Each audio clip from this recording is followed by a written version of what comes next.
want to know which planet was causing your suffering? How about Earth? Hey everyone, Brandflakes here, back with a new Shadowverse 2 video. Today's video is going to be yet another vibes-based prediction video on the meta coming up. So if you guys don't know, sometime later today or after posting this video, the chest meta, or the chest event rather, will be up and available. So I decided it would be a good time to make another very bold, probably not accurate prediction on how the meta is going to look. Now, my lack of accuracy, in my opinion, is going to be on the matchup list that I made, or like the charts that I made later on, that I'll show as I go over the videos, and not necessarily the popularity of those said crafts. So, as you see here on my screen, I have all these ordered in the popularity I expect them to be in, not necessarily rather how strong I actually think they are, but just if you're playing during the chest event, how often you'll see these decks as you play. So, getting to the video, we'll start off with Sword. Unsurprisingly, Sword is probably always going to be the most popular deck in the game, or popular craft in the game, and I think right now the most popular list that's been going around that I've seen is an aggro version of Loot Sword. So basically what I mean by aggro is that you'll be running a Flash Step Quick Blader, you'll be running a lot of Zirconias, and you'll be running Tentacles. And in my opinion, this lends more towards the aggro trait, or aggro side, because you're dropping your Amelias, you're dropping your high value targets like Luminous Magus, Gildaria, and you're going to be really all-inning on the first 8 or 9 turns of the game, and the game goes beyond that, you're either losing or you're in a desperate top deck battle against your opponent, fishing for that last copy of Albert or Odin or Tentacles to finish the game out. So this deck is a bit streaky. When you draw well, you'll really feel it, but when your opponent draws well, assuming that they're playing a counter deck, you'll feel it a lot, and then as well as when you draw badly or brick, you'll really feel bad about that. So the matchup list that I have for this is going to be like so. So this is how I decided to set the matchup charts.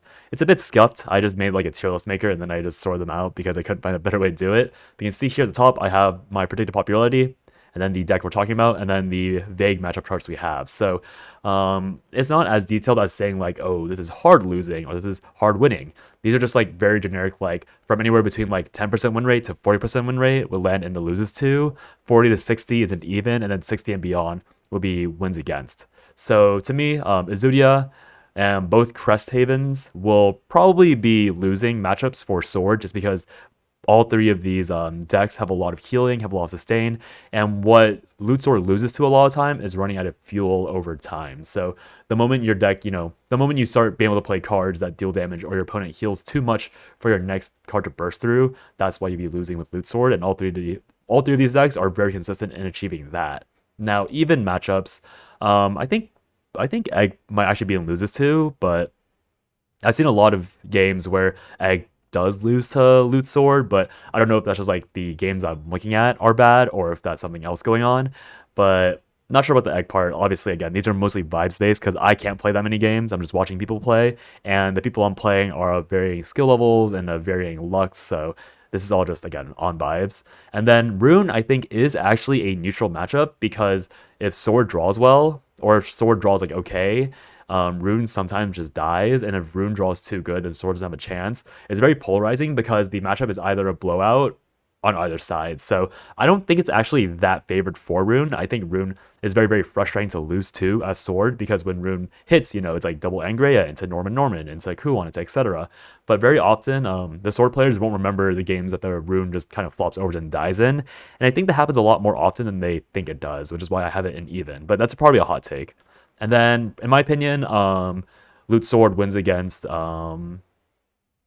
Loot Sword has a tendency to win against Ramp Face Dragon, Modibus, and Roach. So Ramp Face Dragon, you're just way faster than Ramp Face Dragon. Your game plan is a little faster, your tempo is a little faster, so Ramp Face Dragon just kind of flops over if you like have an early curve into Zirconia, and they don't have anything to compete with that.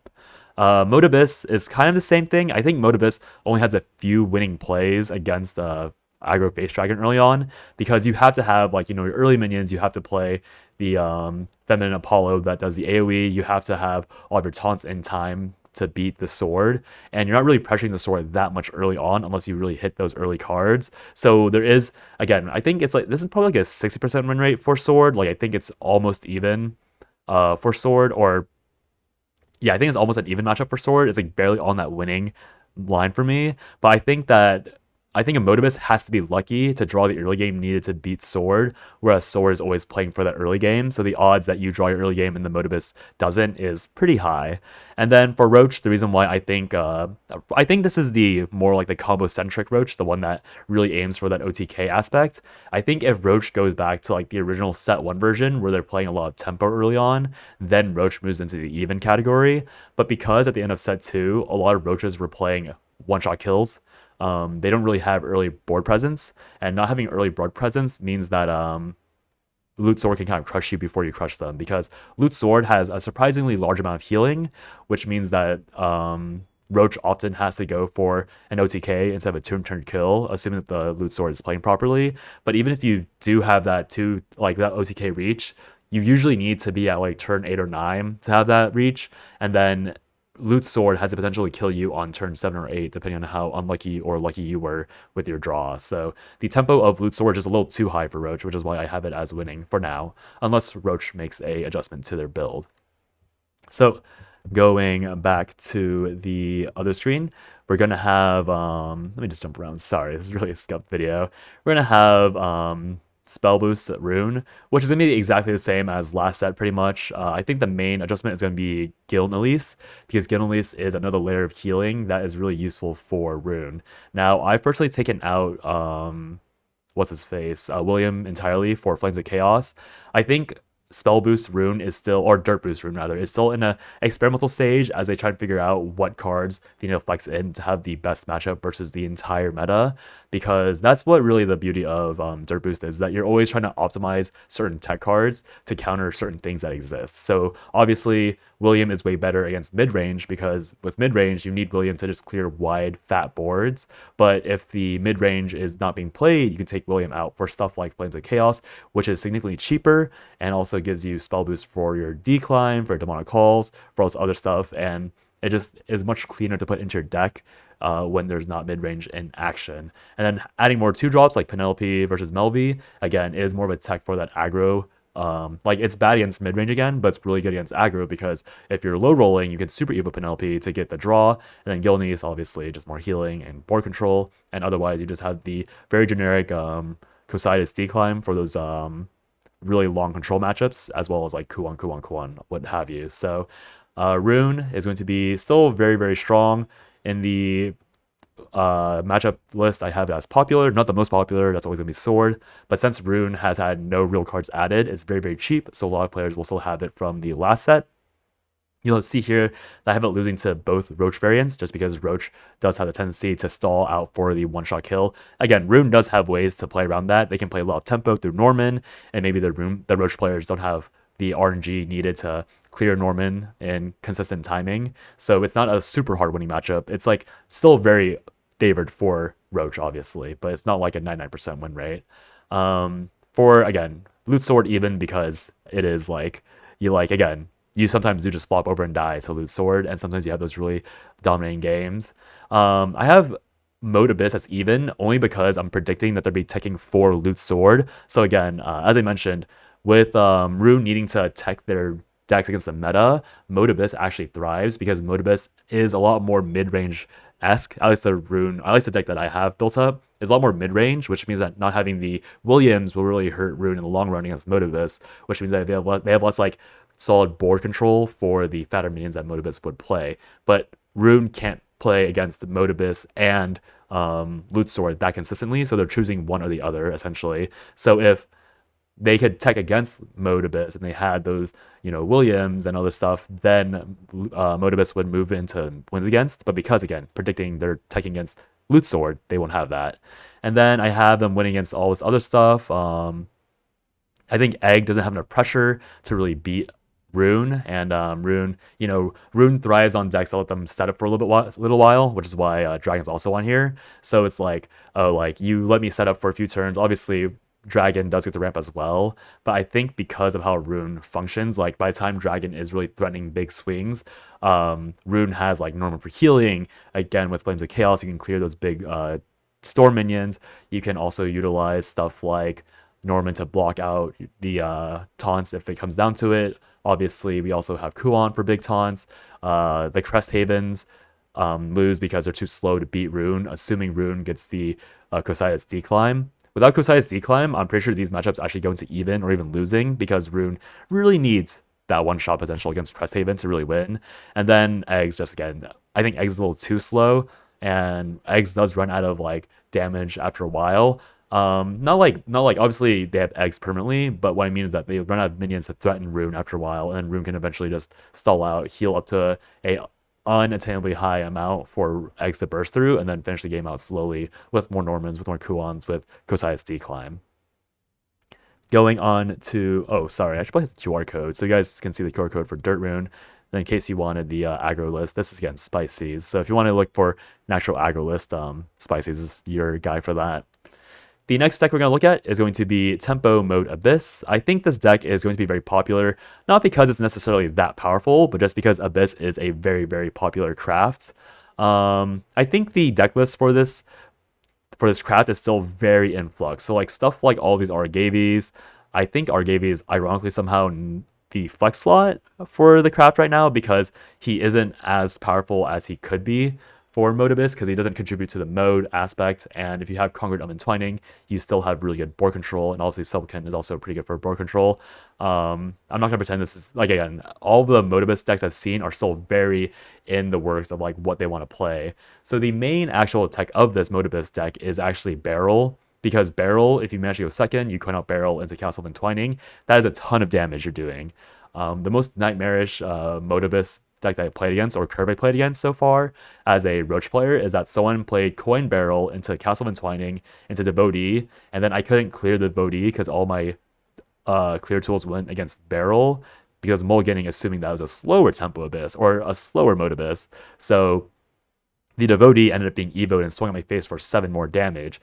And the sole reason why I won was because my opponent didn't super evo their Congregant to kill my Carbuncle, so I killed them on turn 6 or on turn 5 with a double Roach combo, which is kind of disgusting because I managed to kill them on turn 5 as double Roach, but it's kind of what you get for leaving Carbuncle alive from turn before. But it's a very disgusting curve, like Barrel, Coin Barrel, Castle Entwining, Devotee, Evo, Devotee, Swing the Face.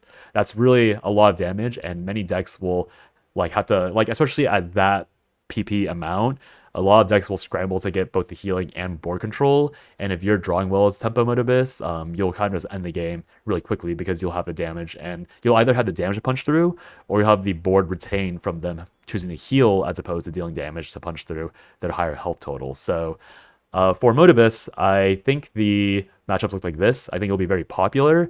I don't think Mode Abyss has any hard winning matchups, but I think these losses aren't actually that bad, if that makes sense. So that's why I clarified that this loses to category isn't like a very hard loses to.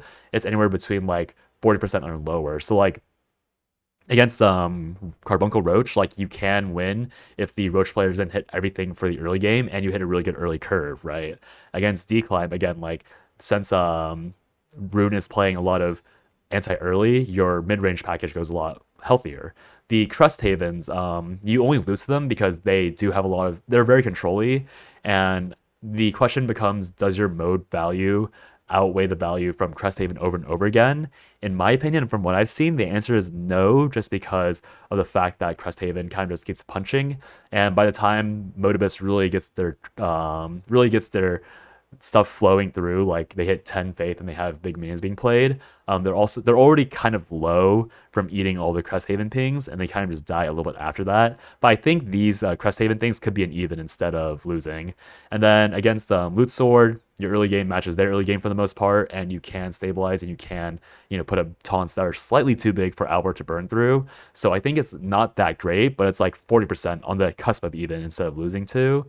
Izudia, the Izudia Roach deck doesn't have much early game presence. So if you have that early game, tempo, Izudia also struggles. Like a lot of the Forest Roach, or the Forest control cards can't quite kill everything from mode that cleanly. So while you might not kill them in time, essentially, is why it's even, but you can kill them if they don't draw the correct control cards to kill your board. Garyu is a question of how your cards match up with theirs. You can deflect all of their damage, or they can just punch straight through and kill you because your healing isn't that insane compared to other decks. Gilnelise does solve a lot of that, but it's just a matter of like, did you draw the blockers for their taunts, and did they draw the taunts to go through your blockers and the tech cards to get past your early board? And same thing with eggs and Modibus do both take time to ramp up, so at the end it's kind of just like a who had the better payout from their ramping aspect in the early game, and then whoever just like has the better like head to head at that point. So I think Modibus is a lot better than expected. Obviously, again, no winning matchups as far as I'm aware, but it is strong enough to be like a very safe pick. Like, you're not hard losing to anything, you're just kind of barely like you're just not super broken yet. Might change once they optimize that build, obviously. So going ahead, we'll be going on to Tempo Egg.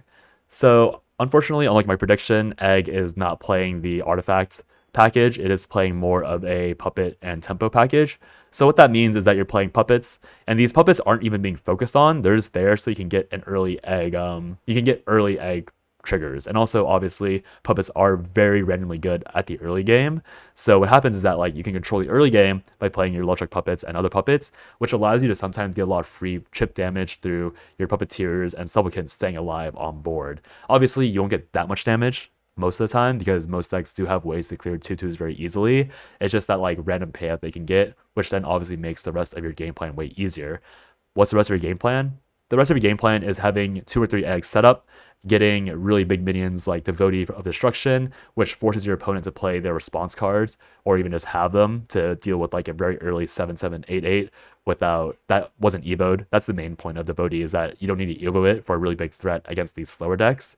And then as the game goes on, you'll have Axia with dogged 1 combos to deal a lot of damage at once. You have Lashena for more eggs and board control, Congregate to control the board, along with Sylvia, obviously, to control the board and let your eggs continually doing damage. And then Odin's obviously is face damage, Congregate's face damage, or my bad, Dogged 1 is face damage, Axis face damage. UD is there again for early tempo and more cycles so you can get to your Odins later on. And you're really just trying to kill your opponent by like turn 9 or 10 usually. Oftentimes it'll be like a Dogged 1 Axia combo, or it'll just be more Odins to the face.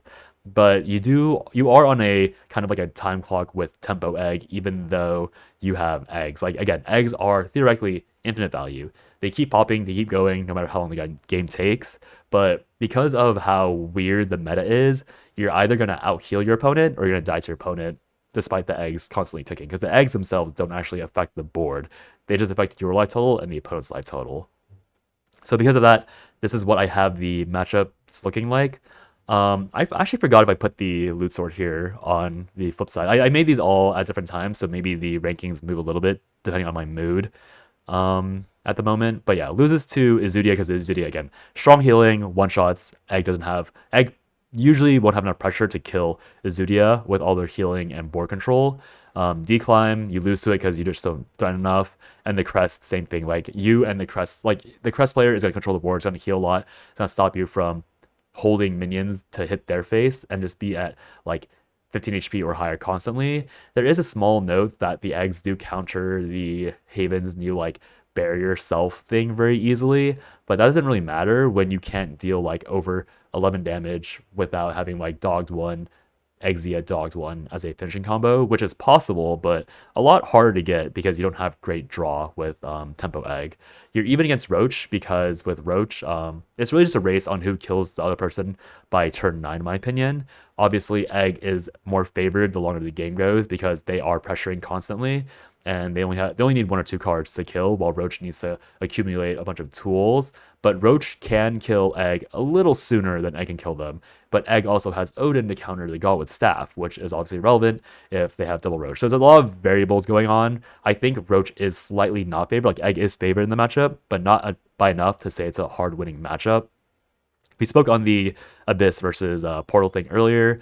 And then with Dragon, for Dragon, to me, the main reason why Egg is even with Dragon is because, again, both of you guys take a few turns to set up your win con. Dragon ramps, you play eggs.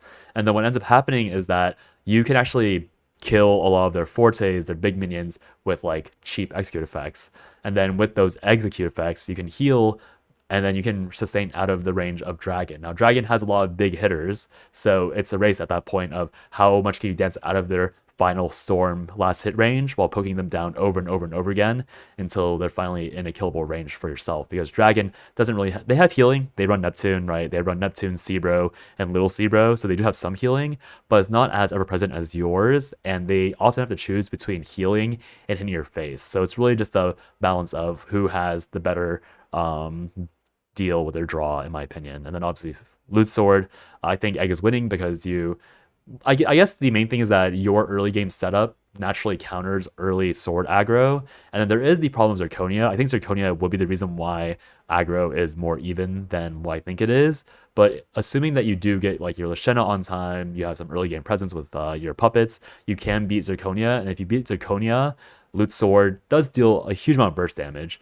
but then you can easily heal it up with Gilnalese, you can heal it up with Sylvia and Evo, you can heal it up with Congregate popping eggs. So you do have ways to get out of the Roach or the Sword range if they don't have the perfect burst hand. So that's why I think it's winning, because Sword does need to have a lot of things going right to beat you before you heal out of everything. Next deck is going to be Ramp Base Dragon. Ramp Base Dragon is going to be pretty similar to what they were running in last set. It seems like the Disdain package is not nearly as good as a lot of people hoped it would be. So what ended up happening is that it's just like, it's still there, obviously. Like, Ramp Face Dragon is usable. I've seen people flip-flopping a bit on whether or not Ramp Face Dragon is good, because in the early set, it was really good because people weren't playing really refined deck lists. And the moment people were playing like really good deck lists, I saw the general consensus on Face Dragon to be worse and worse. So I'll explore that later when I get into the matchup list, but for the actual deck itself, you'll be running stuff like Ferocious Flame just to cycle later on in Overflow in case you need the reach. And also it's very good early game board control against stuff like Loot Sword. Little Dragon Nanny, again, there just to like put the pressure on, beat early game. Same with Phylene and the Call of Megalorcas. Ocean Rider, really good for early game stabilization. Seasoned Merman, like all of these are like your standard oceanic packages just to get to the early game. Dragon Sign and Leo Fang. One less Leo Fang copy just because you're not as reliant on ramping as you would be with Benny and stuff. I think the third and second copy can be like a bit flex, but essentially like because Leo Fang doesn't help you that much in your losing matchups, and it's more of a win more condition in your winning matchups, you don't actually rely on seeing her as much. You'd much rather be like playing into Seasoned Merman on the turns where Leo Fang would be evoed anyways. So your main win con is going to be slamming Forte, slamming Odin, slamming Genesis Dragon into your opponent's face. And then Garyu is here instead of stuff like Azure Ifrit, because Garyu is one turn sooner, which is actually a massive deal. And Garyu is actually quite good at controlling the board. Like, the dragons he summons are very tanky, especially the one with Barrier, and he does represent a massive threat that has to be dealt with. He is like Kuwan's little bro in regards to the community, but like being Kuwan's little bro is actually a very tall praise because Kuwan is so strong and Garyu is technically like equally as strong in a lot of certain ways because the 5/4 barrier dragon stays alive, whereas with Kuwan, his their 2/1 and 3/3 minions will usually go away. So Garyu does usually retain one extra minion compared to Kuwan, so that's a lot more board threat, which requires a lot more dedicated response cards to clear. So going into the matchup list, I'm saying this is common, won't be as common because it's not as strong. It looks a lot like Modibus, but I think it's a little worse than Modibus, so keep in mind when you look at this, it's like not, like Modibus I said was a bit more even than expected, but this deck is not as even, so like all these loses to, like just subtract 5% from the loses to an even from Modibus. I think it's important to note that Dragon is still playable, it's just that because more decks have been refined, you won't be winning nearly as much as you normally would. So loses to, I talked about why I would lose, or why Rune would win. For Crest Haven, you can get walled out very easily, and what happens is that since Crest Havens, both versions, they run the barrier minion, Dragon, Storm often go to waste because you're swinging big fat storms that are evoed to your opponents. The way that most crafts would deal with that barrier is by swinging a super evo minion into another minion and pinging it for one, but Dragon can't really afford to do that for the most part, especially since they're not running Azure Ifrit with this face package. And then with Loot Sword, again, it's just Loot Sword out-tempos you, and you lose to that. With Roach Forest, the reason why I have Roach as even is because Roach really, really, really needs to OTK you. Obviously, if Roach draws everything, you have no chance as Dragon, but if Roach has to spend like even 1 or 2 more turns prepping, what ends up happening is that Face Dragon can snowball the matchup really fast and just win before Roach can properly set up. So whether that's like an early Forte that Roach can't quite deal with because they used their, like let's say that you play your Seaman, they play Glade, and then you play Forte. There's a decent chance that like they actually can't deal with the Forte. So even though you left them a 5/5 to swing to your face, Forte into Forte is like actually enough to kill. So there's a lot of ways that Roach just doesn't have the response cards to win out against Face Dragon, to the point where it's like, oh, again, Roach with the perfect draw destroys Face Dragon. But having perfect draw as Roach isn't actually as common as you would like it to be as a Roach player, so it becomes more even than you expect, but I think it is still very slightly Roach favored, but not like to the point where it's like an obvious winning matchup. Same thing with Izudia.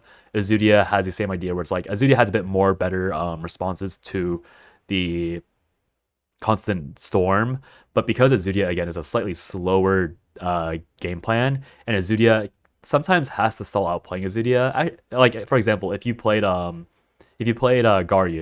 Izudia into Garyu is actually a little scary because Izudia himself only clears the taunt and Garyu, but the 5/4 will still be alive if it's a response play. So the 5/4 being alive plus like if you've ramped like a Proto Dragon to the face, like there are ways for you to kill the Izudia Roach before they can get their full game plan off. And it just really depends on, again, what they drew and what you drew and how they interact together. And then Modibus, as I said, is just like who ramps better, like who ramps like WinCon and all that. And same thing with Egg Portal. It's just like, oh, who got the better cards? Like, how did you play? Did you guys play into each other's WinCons better? Who like mitigated their weaknesses, etc., etc. Stuff that we've already gone over at one point.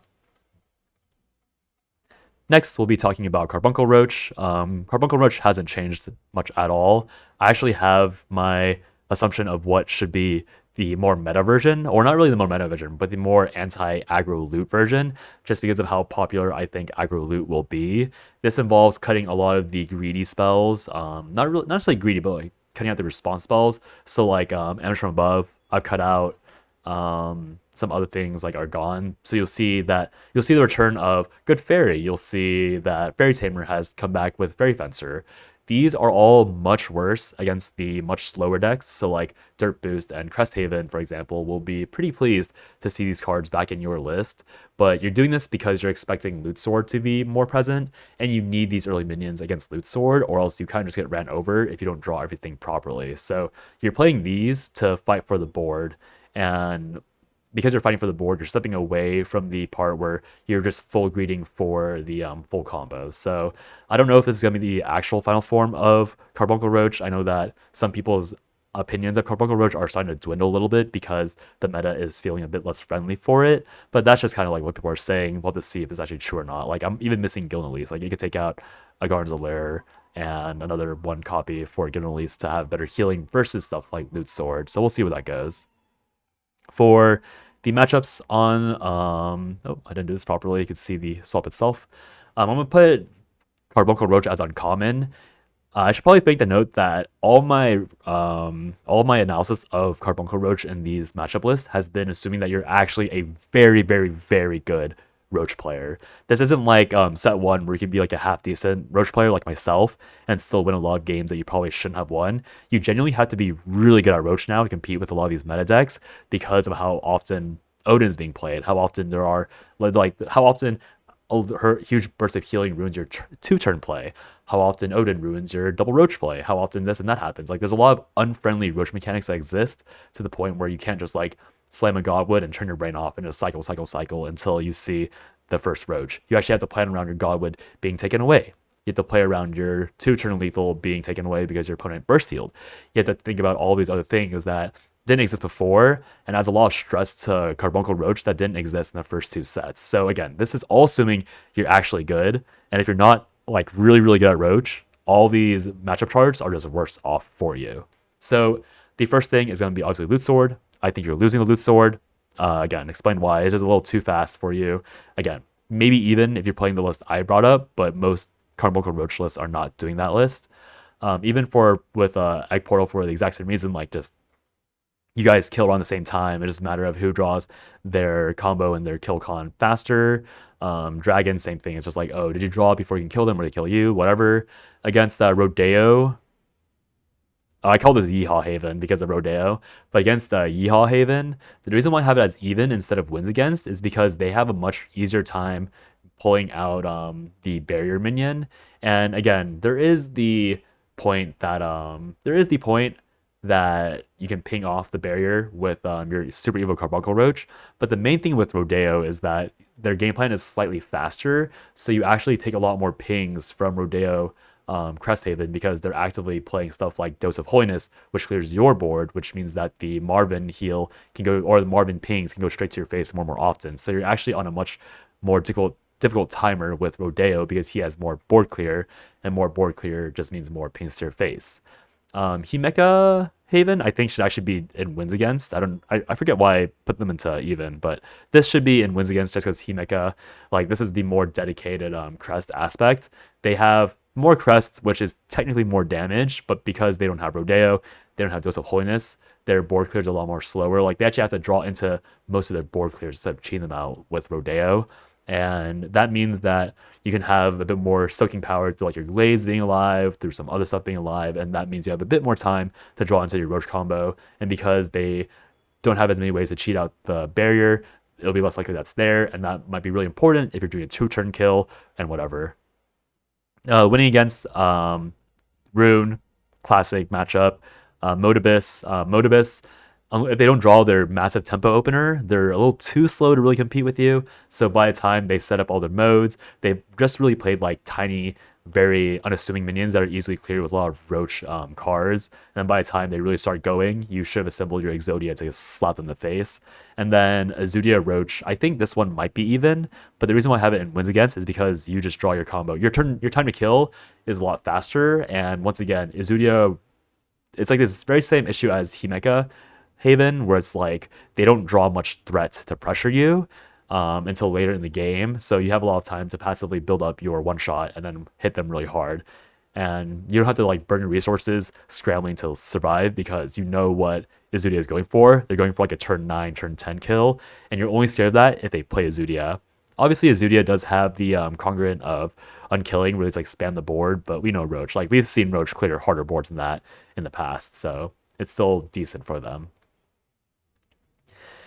Hopefully the last few will go by a bit faster, so we've covered the first 6. But the first thing we're going to go over, or the first Haven deck we're going to go over, is going to be Crest Haven with Himeka. So you can see that it goes off a little to the left, so that's going to be Unholy Vessel and Jean.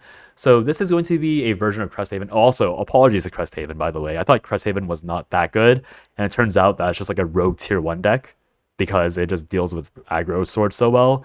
And again, I must reiterate that this ordering is not how strong I think the deck is, it's how popular I think the deck will be. So I think Crest Havens, I think you could put Crest Haven, like you could probably maybe look at this instead. Like, maybe Crest Haven will be more popular than Carbuncle Roach. And honestly, like, Crest Haven might even be more popular than, like, I think it'll be equally popular with the rest of these. I actually don't know why I put Carbuncle Roach earlier, because it is really hard. But let's just pretend that Crest Haven is equal to Modibus, Face Dragon, and Tempo Egg. Like, Crest Haven will be a bit more common, now that I'm thinking about it again. But with all that said, this is a deck that really just relies on doing nothing and out healing, and then winning the long game by pinging your opponent over and over and over again. Because when you have all 5 crests up, obviously that's 5 damage a turn. You end the turn, it just swings them in the face. Your low end is going to be 3 damage a turn, but you have so many triggers for your crests that you'll very often have at least 4 crests at all times, which is 4 damage over and over and over again. Shiniest Enchantment is another 4 damage, which speeds up your time to kill. And there are some Crest Haven decks that will run the Griffin to swing to your opponent's face for like a random 10 damage. Since you're running Darkhaven Grace, you are able to run that, so you could cut stuff out, like maybe like 1 Grimnir and 1 Selkirk Repose for 2 Griffins, just for that random burst damage that your opponent might not expect, because it is a random storm minion that exists. So the game plan for Crest Haven is to, play your early crests just to like block your opponents, play Marvin, and then stabilize, because Marvin Evo plus his spell clears out most boards, and then just start sitting back and enjoying the pings that constantly happen. Just aim to survive. When you're at 5 crests, you can play Manning Benison and heal 10 for fun. Like, the crest doesn't activate, so you don't get 10 back. When you think that your opponent has a really big hit coming in, you have Temple of Repose, which you can trigger in 1 turn. I realized after I made my card analysis video that I rated Shining Disenchantment and Temple of Repose really low because I didn't realize that the engage was advanced by the number of crests you have. So in my head, I thought that these were like advanced. Click on it, engage, advance it by 1, but you can one turn both of these with 4 crests, which is a massive difference. Like I thought this was like play it, lose your tempo, and not have value from it after a few turns. But this is like you play it, click it, and then you deal 4, heal 4, which is actually really insane value for the game plan that Cresthaven is going for. And obviously the main tile card, well, not really main tile card, but the flex card of your choice with this version of Cresthaven is going to be Himeka. And then Himeka, the issue with Himeka is that, again, I didn't realize that I thought it was all enemy followers, like all 5 slots possible, but it's actually crest based. So because you have so many crests, you can often get the 5 crest hit point or break point. And then with Evoing, you can forcibly cancel all of your opponents. Obviously Himeka is good because she gives you another crest. She is a turnstall. But the reason why she's not like universally great in all Haven is because, again, it's only based on your crests. And what ends up happening with Himeka is that she doesn't prevent storm damage. So the reason why she's quote unquote not as good as I evaluate her to be is because if you're just low, Himeka won't save you unless you perfectly board locked, which is very rare in this game. So she doesn't prevent you from dying to like Odin last hits, right? And then obviously Unholy Vessel, Jean are all there to clear the board and then let you not attack so that you can continue getting your Marvin pings. Now, the matchup list I have for this is going to be... click the wrong scene. Matchup list for this is going to be something like this, where you lose to Roach and Izudia. You lose to Rune because Rune... it's assuming you get declimb. So without declimb, you're probably actually winning, but we're just generically assuming that Rune always gets declimb because of how slow your game plan is and how much healing Rune also has to stall for declimb. You're even with the other Cresthaven, unsurprisingly. Dragon, it's just a matter of whether or not you can stabilize in time and block out the barriers. I think I actually had wins against for Dragon, so I don't know why I moved it here. So yeah, Dragon is probably on the cusp of just like, if you get the barrier in time, then you prevent it. But, oh, I remember why. I put an even because, in my opinion, you have the barrier less often than Rodeo does. So for the Rodeo crest, for the Yeehaw crest Haven, Dragon is a hard winning matchup for Rodeo, but because you don't have access to those amulets as consistently, it's a little less favored. Mode Abyss does have really big minions. You guys are both playing slow, and then Mode Abyss might have enough power to punch through all of your stuff and then kill you slowly, but I think it's probably more of like trending towards winning than it is losing. And then Loot Sword, you just out-heal them. Egg Portal, you just out-heal them, and they run out of fuel, and you just ping them to death over and over, because your pings are on a much faster pace than Eggs are, because Eggs have a cycle, whereas yours just keep going over and over and over again. The next deck is going to be the cousin of Cresthaven. It's going to be Yeehaw Crest. Yeehaw Crest, I saw this from Potwasher's stream, and Potwasher is a way better player than I'll ever be in Shadowverse. And I noticed that they weren't running Himeka, and they were running a lot more amulets and Rodeo. So that's the reason why I want to make the distinction between generic Cresthaven and a Yeehaw Cresthaven, because this is it's not that different, to be fair, but it's like a different flavor of Cresthaven. You're focusing more on these amulets that give you a lot better early game, and obviously Rodeo is a really strong board clear and summons and thins out your deck. So you have better early game and mid game with this deck because you have access to more board clear. You have access to Rodeo for more mid game. You have some Blinding Face support. Like you just have better like stuff to do in the early and mid game. I think the only issue is that technically, I think your late game's slightly weaker because you lack Himeka Crest for more damage. You lack like certain other things for other aspects. I need to watch it in full, and Potwasher moved on to other crafts after the one stream, so I need to really fully analyze it. But Potwasher was saying that Cresthaven was like scarily disgusting strong. So I'm assuming that this is the deck list that I think it might not be the exact one-to-one copy, so probably go to their Twitch VOD to check. But yeah, it was different enough that I took notice. And then the matchup list I have for that Potwasher list is going to be very slightly different. So you still lose to Rune, you still lose to Izudia, but Izudia, you're losing Izudia because Izudia has the Carbuncle Super Evo ping, so that's why you're losing, even though you have better access to the barrier amulet. You're even with similar stuff, but again, with Roach, you have slightly better presence, and since you have better presence, you have more pings to the enemy, to the Roach player's face, so they'll die faster. The main difference is that, in my opinion, Base Dragon becomes a winning matchup because you can just get out the barrier so much more easily, and then that blocks the Base Dragon from really winning, and you just clear the board again, and they're really stuck in a bad place because you have the barrier so consistently compared to regular Crest Haven. So basically, like, same discussion for the rest of the crafts. It's just that those two matchups get a little different because you have slightly different like interactions with how your decks work against them. And then the last deck we're going over, this video was way longer than I thought it was going to be. The last deck I want to go over is going to be Izudia OTK.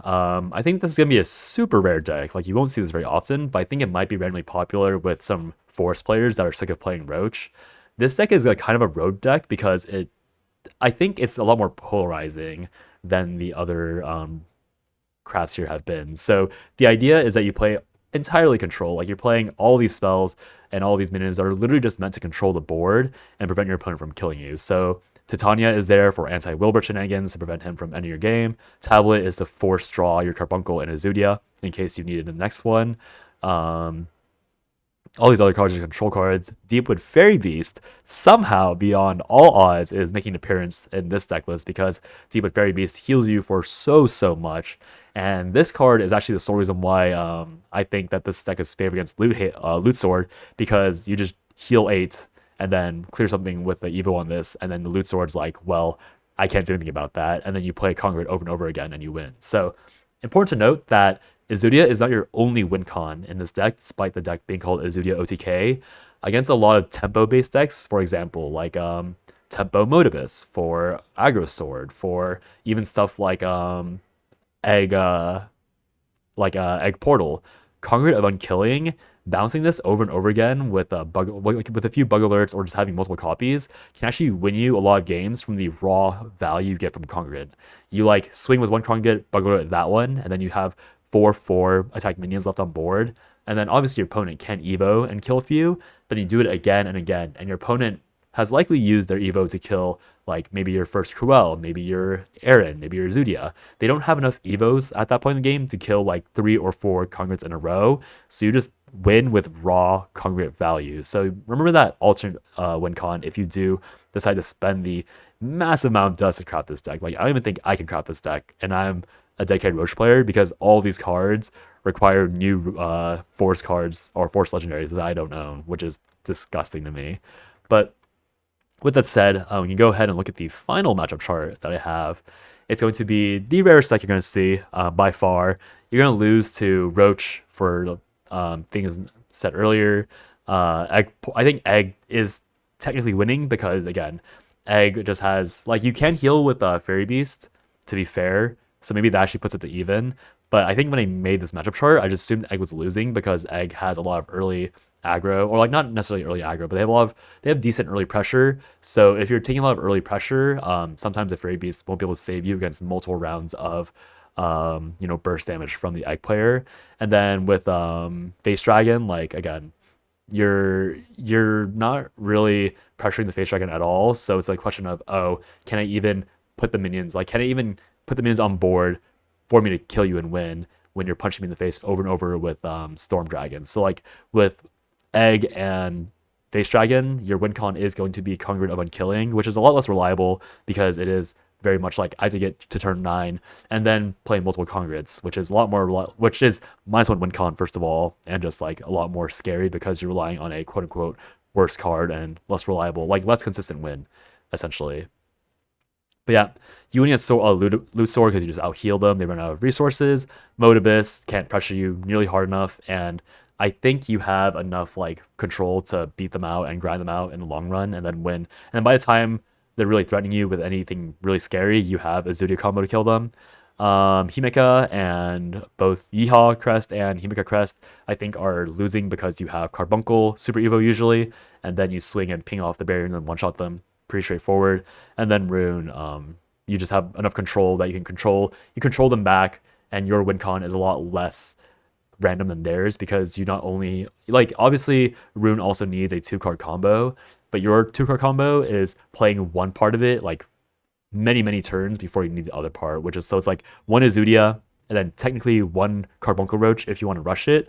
Otherwise, you just need the second Izudia, which won't be hard to find if you play tablet to find it or manage to bug alert it. So yeah, that'll be it for this video. A lot of yapping this video. I don't know, again, how accurate I'm going to be, but it's, especially when I'm kind of high-key forced to just watch more games than I am able to play, because the only deck I have is Carbuncle Roach.